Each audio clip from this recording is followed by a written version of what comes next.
말씀의 제목은 하나님의 일꾼 된 자로서, 하나님의 일꾼 이라는 제목으로 말씀드리겠습니다. 먼저 고린도 교회에 대해서 잠깐 말씀을 드리고 본문을 가지고 함께 은혜를 나누고자 합니다. 여러분들이 잘 아시는 대로 고린도 교회는 바울이 세운 교회입니다. 한국 도시고 인구가 많고 또 이방인들이 많이 사는 곳이죠.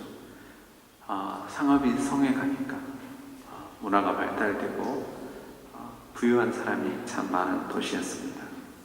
그만큼 또 이 고린도 지방은 또 윤리적으로 도덕적으로 타락한 그런 문화를 가지고 있었습니다. 이러한 세상 문화가 교회 안에, 다시 말하면 고린도 교회 안에도 있었습니다. 특별히 부유한 사람들이 교회 안에서 사치하는 모습, 그리고 파벌 문제, 그리고 이방인들 자기 살았던 그런 문화들을 그대로 가져와서 우상을 섬기고 음란하고 또 결혼 문제, 또 거짓 교리에 빠져 있고, 아무튼 오늘날로 말하면 문제의 교회였습니다. 예전이나 오늘이나 교회가 문제가 없는 곳이 없는 것 같습니다. 특히 이 고린도 교회는 파가 많았습니다. 바울, 게바, 아볼로, 심지어 예수파. 특별히 이 바울을 이 고린도 교회는 인정할, 바울의 이 사도권을 교인들이 인정하지 않은 부류들이 많았던 것 같습니다. 그러니까 많은 파들이 생겼겠죠. 이런 문제 있는 교회, 자신이 정말 생명을 다해서 세웠던 교회가 문제 있는 것을 보고 이 사도 바울이 얼마나 마음이 아팠겠습니까? 교회가 망해가고 있는데 얼마나 서로 미워하는지, 얼마나 서로 싸우는지. 오죽했으면 13장, 고린도전서 13장에 무슨 장이죠? 사랑장. 얼마나 사랑 안 하고 교회에서 지냈으면 사랑장에 대해서 특별히 사랑으로만 그 서신의 내용을 담았다는 것을 우리는 잘 압니다. 바울은 고린도 교회 성도들에게 눈물로 이 편지를 썼습니다. 특별히 자신에게 상처를 주는 사람들. 이들은 바울이 말 주변이 없었다고 비판했던 것 같습니다. 말을 잘 못한다. 생긴 것도 못생겼어요. 또 약해요. 그런데 더 문제는 사도인데, 사도라고 하면 분명히 예수님을 눈으로 베드로처럼 봐야 되는 사람인데, 베드로처럼 주님을 직접 본 사람이 아닌데 본인 스스로가 사도라고 하는 거예요. 그러니까 기바파 사람들, 베드로파 사람들은 베드로가 진정 사도지 바울은 사도가 아니다, 이렇게 얘기하는 것 같습니다. 아볼로는 그의 반면에 공부도 잘하고 언변도 뛰어나고 설교도 잘하고 어쩌보면 외모도 뛰어나실지 모르겠습니다. 그래서 아볼로를 더 선호하는 사람들이 많이 있었습니다. 그런데 이 바울은 바로 이들에게 향해서, 자신을 공격하는 그 사람들 향해서 오늘 하나님의 일꾼이 누군가, 하나님의 사랑이 누군가, 참 사도의 모습은 무엇인가를 이 말씀을 통해서 보여주고 있습니다. 자신의 감정을 누르고, 바울이 누구이며 자신이 어떤 은혜를 받았으며 정말로 하나님의 사명을 받은 자로서 자기가 참 하나님의 일꾼임을 담대하게 증거하고 있습니다. 자신의 받은 이 은혜에 성도들도 함께 집중해 주기를 바랬던 것 같습니다. 마찬가지로 하나님의 일꾼임을 자처하는 고린도 교회 성도들도 다시 한번 타에 연연하지 말고, 세상 문화의 이방 교리에 연연하지 말고 순수한 하나님의 진리의 말씀, 은혜에 다시금 빠져들기를 원했습니다. 오늘 이 본문 말씀은 하나님의 일꾼이 어떠한 모습이어야 되는지 잘 우리에게 보여주고 있습니다. 이 본문에 특별히 제게 눈에 들어왔던 말씀은 4절 말씀입니다. 오직 모든 일에 하나님의 일꾼으로 자천하여 많이 견디는 것과 환난과 궁핍과 고난과. 사도 바울은 하나님의 일꾼 얘기하면 항상 먼저 하는 얘기가 있습니다. 이 본문, 다른 본문에도 마찬가지로 자천한다는 말과 그 다음에 견딘다는 말을 꼭 앞에 합니다. 사도는 견디는 자여야 된다. 그리고 오늘 말씀에 또 우리에게 의리를 주는 말씀은 바로 이 자천한다는 말씀입니다. 오늘날은 세상은 자기를 살아갑니다. 이기주의 시대에 살고 있습니다. 교회 안에도 그게 들어와 있습니다. 많은 사람들이 하나님의 일꾼이라고 말하지만 그 범위는 매우 제한되어 있습니다.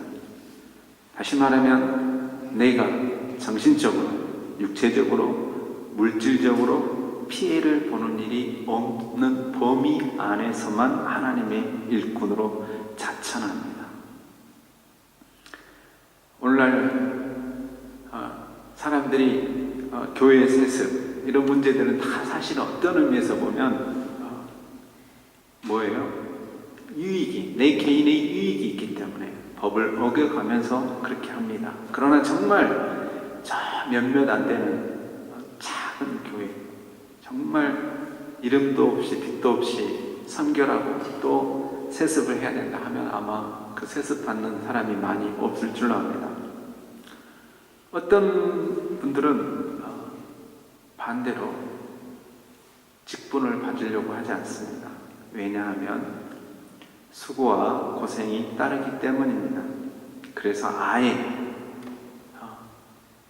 이 스스로 절대 하나님의 일꾼으로 나서지 않습니다. 왜냐하면 힘들기 때문에요. 오늘 이 사도 바울이 우리에게 하나님의 일꾼은 가장 먼저 해야 되는 그 모습이 뭐냐면 견디는 것입니다. 견딘단 말이에요.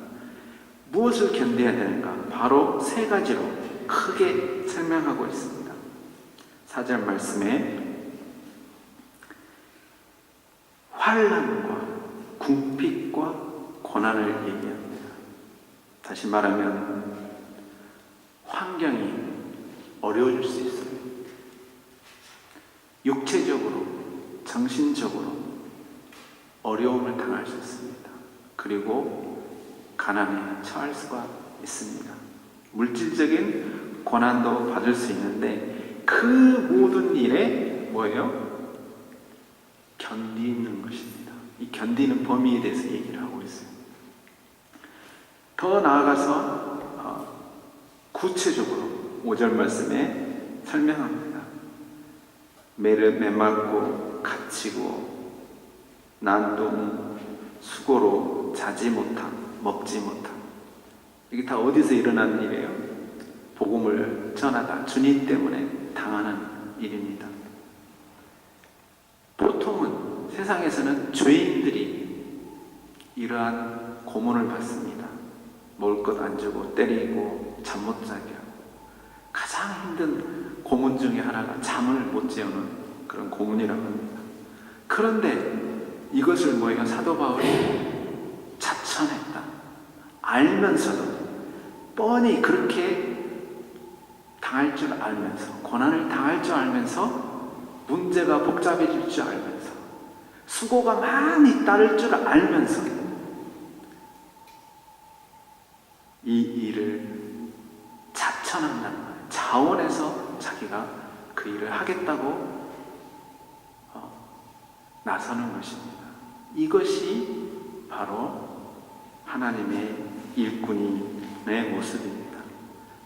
스트레스 상황인데 그 스트레스 안으로 들어가는 거예요. 뭐 때문에 그럴까? 어떤 힘을 가지고 대체 이런 견디는 힘은 어디서 나올까? 바로 그 다음에 있는 말씀이 나옵니다. 6절 말씀입니다.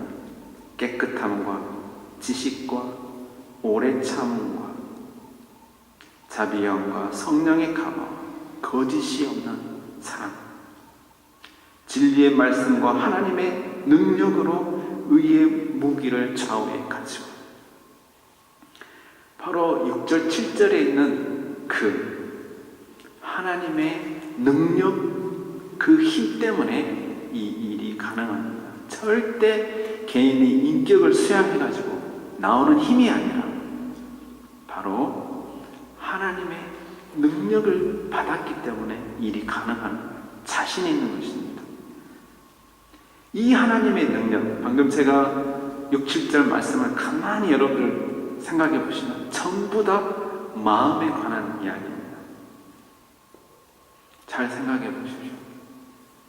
자지 못하고 먹지 못하고 하면 뭐예요? 환경이 문제가 됐으면 그 환경에 대한 그런, 어떻게 하면 환경을 더 낫게 할까? 어떻게 하면 잘 잘 수 있을까? 어떻게 하면 잘 먹을 수 있을까?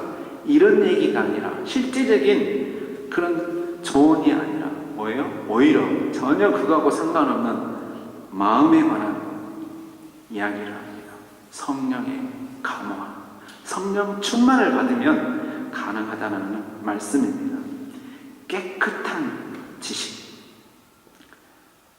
여러분들, 얼마나 많은 고린도에게는 세상의 교훈과 교리, 그 다음에 자기 철학, 이런 것으로 가득 찼는지 모릅니다. 그걸로 마음이 깨끗하지 못해요. 온전히 순전한 마음으로 하나님을 바라보지 못합니다. 또 서로 미워하고 파당이 졌으니 그 마음이 깨끗하겠습니까? 마음에 사랑이 없는데 온전한 하나님을 바라볼 수가 없는 거예요. 교회에 오면 항상 미운 사람이 나타나는데 어떻게 해요? 그런데 오늘 말씀에서 하나님의 일꾼은 견딘다라고 얘기를 합니다. 비슷한 말씀이 오늘 6절 말씀에 또 등장합니다. 바로 오래 참음입니다. long suffering, 오랫동안 참는 거예요. 앞에 견딘다는 말과 오래 참는다는 말이 비슷한 말인 것 같지만 서로 다르게 사용하고 있습니다. 견딘다는 것은 환경에 관한, 주로 환경, 환난을 당하는 환경, 문제가 꼬이고 질병을 얻고 사업이 안 되는 거예요. 문제가 많이 일어나는 것을, 그 환경을, 비난을 받고 이런 것들을 견뎌내는 것입니다. 오래 참는다는 이 말의 원어적인 의미는 사람하고 관계입니다. 사람하고 관계에서 실제적인 그런 조언을 해주는 게 아니라 오히려 마음을 하나님께 집중해야 된다고 말씀하고 있습니다. 오래 참아라. 다시 말하면 나를 모욕하고 나를 비방하고 나를 힘들게 하는 그 사람을 어떻게 해요? 사랑으로 하나님의 능력으로 대하라는 것입니다. 그런데 그렇게 하면 뭐가 된다는 거예요? 지금 밖에 견디어만 하는 그런 외부적인 환란과 이 문제들이 사실은 별거 아닌 것처럼 해결이 될 수 있다는 것입니다.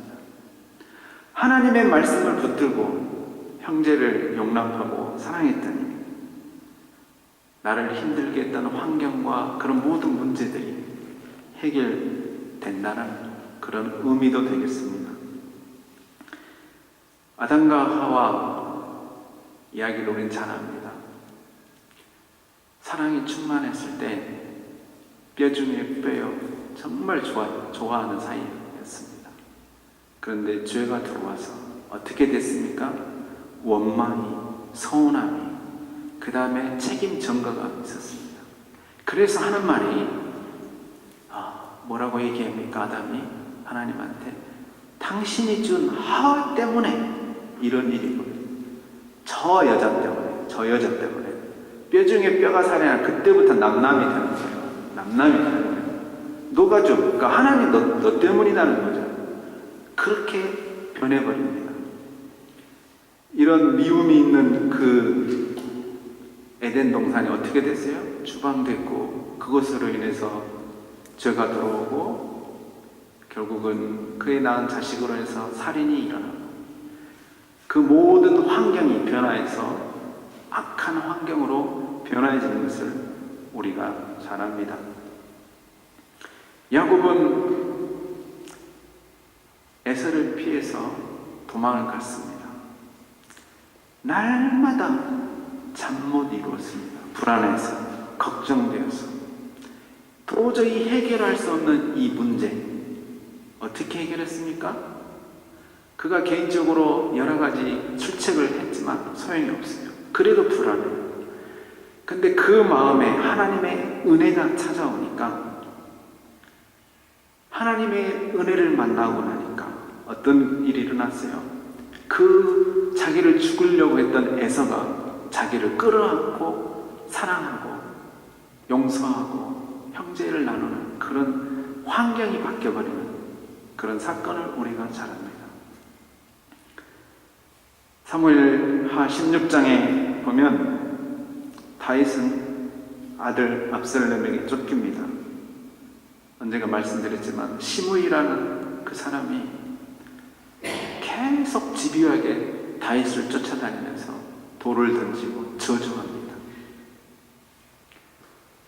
다윗이 불같은 사람입니다. 여러분들 아시죠?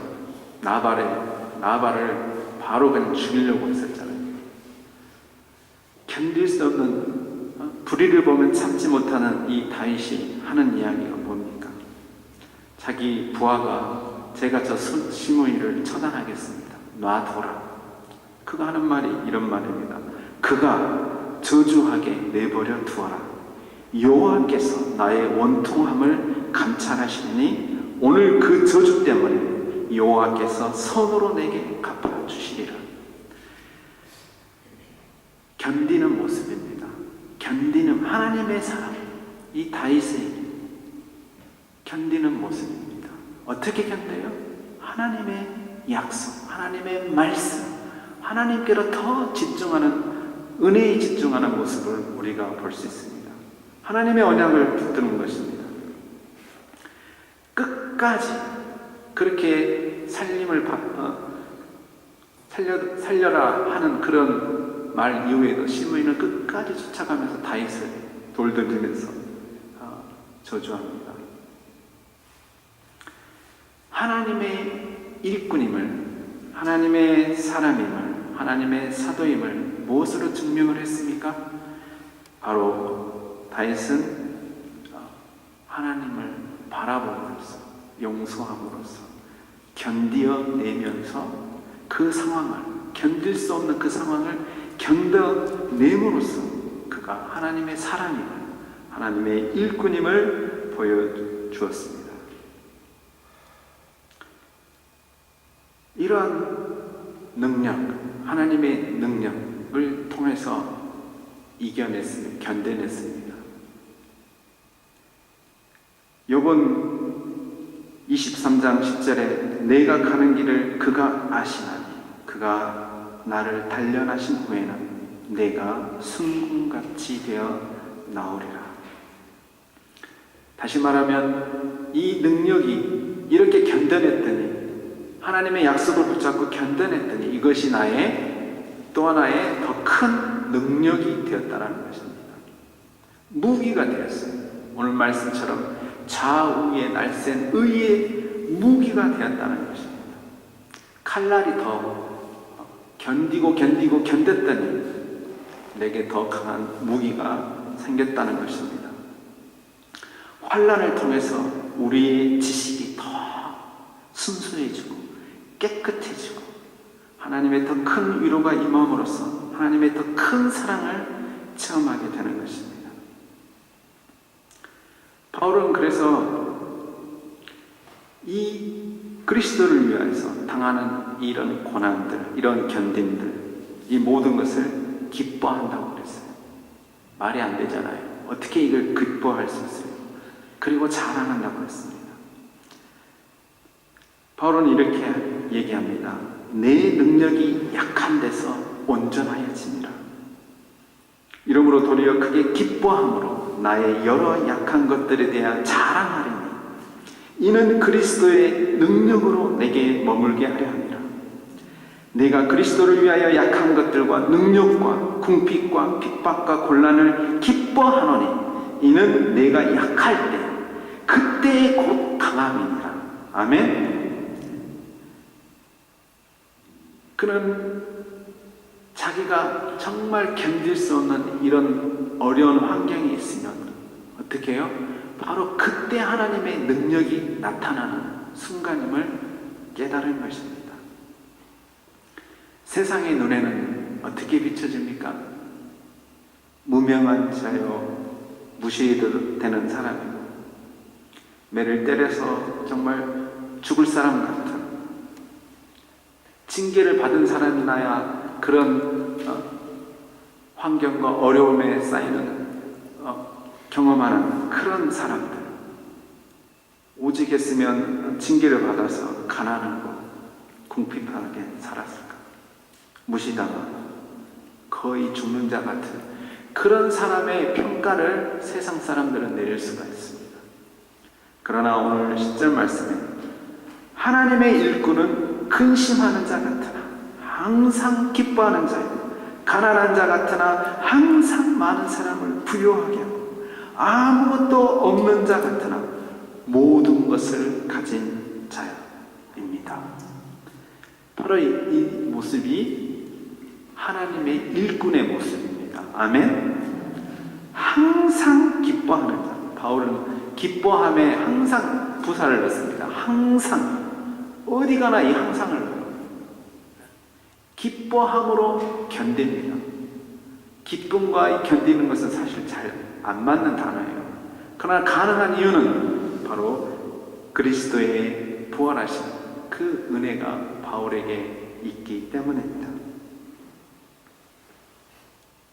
사랑하는 성도 여러분 가운데 주님의 이름으로 행하다가 견디어야만 한 상황에 처하셨습니까? 바울처럼 그 기쁨의 그 상황 속으로 들어가십시오. 왜냐하면 그곳에서 하나님의 능력이, 순수한 사랑이, 순수한 참 지식이 나타나는 곳이기 때문입니다. 진주는 자신의 이물질을 자신에게 들어왔을 때 여러분들 아시는 것처럼 1년, 2년 참고 견뎌내고 해서 아름다운 진주를 만들어낸다고 합니다. 진주가 가치가 가장 클 때, 똑같은 조건에서 가장 진주의 가치가 클 때는 클 때가 있습니다. 다른 진주보다 클 때 어떻게 해요? 오래 참고 견뎌냈을 때 아마 더 큰 진주가 나오는 것처럼 우리가 신앙생활하면서 주의 말씀을 붙잡고 약속을 붙잡고 우리가 견디어낸다면 하나님의 일꾼으로서, 그것도 자원하는 마음으로서 기뻐하는 마음으로 견뎌냈을 때 분명히 우리에게는 하나님의 큰 능력을 더 강한 은혜와 사랑을 경험하게 될 것입니다. 생각컨대 현재의 고난은 장차 우리에게 나타날 영광과 좋게 비교할 수 없습니다. 기도하시겠습니다.